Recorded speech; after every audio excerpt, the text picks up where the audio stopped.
انبا ديسكوروس انا عرفت يعني حد غششني كده ان هو عنده موهبة التصوير، دي حقيقة؟ هل الموهبة دي كانت في الدير ولا من قبل الدير؟ لا، هي موهبه طبعا قبل الدير. اه بالمناسبه يعني انت كل الناس بتغششك، مش عارف مع ان الغش حرام.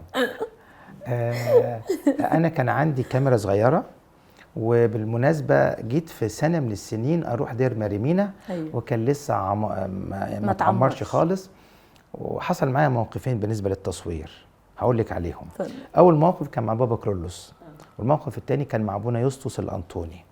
الموقف الاولاني رحت دير ماريمينا وكنت علماني يعني، أيوة. ما كنتش راهب، ولقيت المزار بتاع البابا كرولوس لوحده خالص، وما كانش لسه فيه المتحف ولا الكنيسه ولا حاجه خالص، كانت صحراء. أيوة. وكنا في رحله مع كنيسه العذراء مريم بالمطريه ورايحين ماري مينا، وكان معايا كاميرا زينت روسي بالفيلم اللي هو 36 لقطه ده، والفلاش كان 4 حجاره قلم. طبعا دلوقتي حاجات اتغيرت.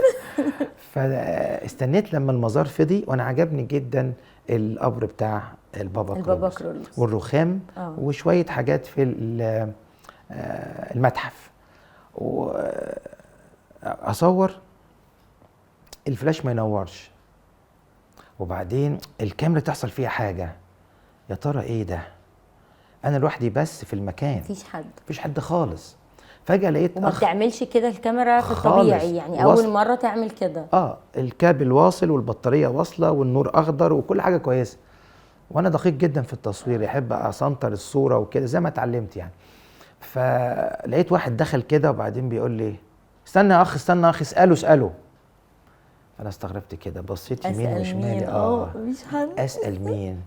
اكيد ده الراجل ده، وجاي لابس رمادي، وانا بعد كده عرفت ان هو طالب رهبنه. اتاري هو تقريبا شافني ان انا بصور قبر البابا كرولوس، فراح قال لي ايه اساله، فانا قلت اسال مين تاني؟ الشخص ده مشي، فجيت عن يعني قعدت تدور حواليك اسال مين؟ مفيش حد. انا وبابا كرولوس.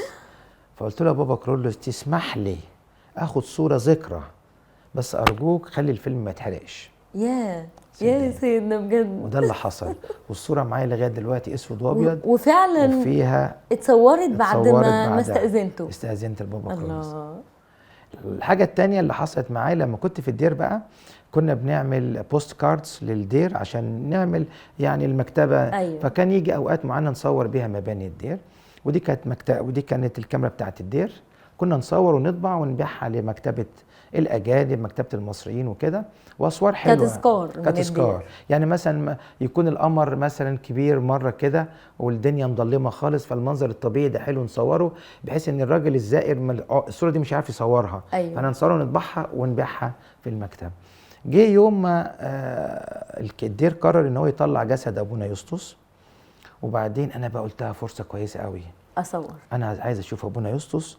ودخلنا الطافوس اللي هي المقبره بتاعه الرهبان، والرهبان كلها داخله، وانا جبت الكاميرا بتاعه الدير وقلت بس هتبقى بالنسبه لي حاجه كبيره، يا ترى هو بقى جسمه كامل جسمه مفكك، انا عايز اشوفها. ده نيافتك بتفكر مع نفسك؟ مع نفسي على ابونا يسطس اللي هو القديس دلوقتي اللي المجمع المقدس اعترف بيه يعني.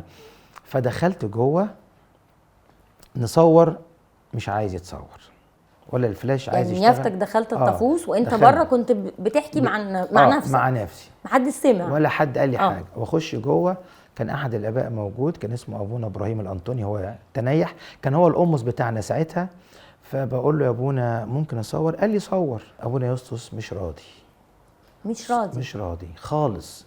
يعني حاولت تصور الصور ما بتطلعش، وكانت ملونه ساعتها، كان الفيلم ملون والصور ما اطلع بره الطافوس مقبره صغيره كده. أيوة. اطلع وانور في الشمس تطلع الفلاش يشتغل، جوه ما يطلعش خالص. معنى كده ان هو فعلا ما كانش يعني راضي. الكلام ده حقيقي يا سيدنا؟ طبعا انا شفته بعيني. يعني هو اتكرر اهو مع ابونا يسطس المره الاولى مع البابا كرولوس، المره الثانيه مع ابونا يسطس، وبره تصور، جوه الكاميرا ما تصورش.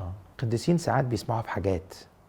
انا بعد كده عرفت ان ابونا يسطس بطبيعته كانش يحب التصوير، فحتى في الطافوس ما يحبش التصوير. وفعلا ما خدتش ولا ما عرفتش تاخد ولا صوره؟ ما حصلش، وخدنا صوره واحده بس اللي خدناها اللي ظهرت في الكتب، لما سيدنا الانبا يسطس اللي هو كان ابونا شنوده الانطوني شايل الجسد ملفوف وطالعين بيه وانا مصوره بس. يعني لما طلع بره طلع لكن بره جوه ما فيش ولا حاجه، ما عرفتش تاخد ولا صوره.